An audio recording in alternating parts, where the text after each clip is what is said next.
In the very beginning, when the world was brand new, there was a beautiful garden called Eden. It was filled with the most colorful flowers, the juiciest fruits, and the chirpiest birds. In this garden, God created the first two people, Adam and Eve. Life in the garden was like a never-ending day of play and joy. Adam and Eve explored this wondrous place, talking with the animals, resting under the shade of magnificent trees, and enjoying the sweetest fruits. Among the countless trees in the garden, one stood out, the tree of knowledge of good and evil. God had given Adam and Eve only one rule: do not eat the fruit from this tree. But curiosity is a powerful thing. One day a sneaky snake came up to Eve.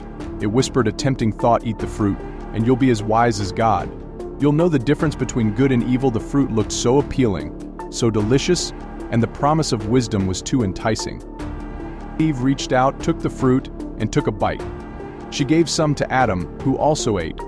But the moment they tasted the fruit, their eyes were opened in a way they hadn't expected. They saw things differently and realized they had disobeyed God. They felt fear and shame, emotions they had never known in the garden's bliss. When God learned what they had done, he was deeply saddened by their disobedience. The consequence was clear: they could no longer remain in Eden. Leaving the garden was hard.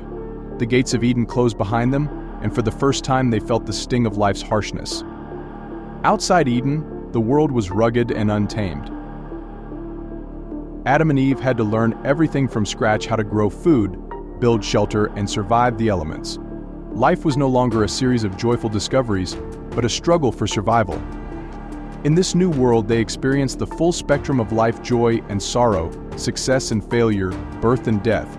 They became parents, raising children who would go on to have their own families, spreading across the land. Through their journey, Adam and Eve discovered their own strength and resilience. They faced each challenge with a growing wisdom, learning to adapt, to love more deeply, and to cherish life's fleeting moments. They taught their children the stories of Eden, the importance of making good choices, and living with the consequences of their actions.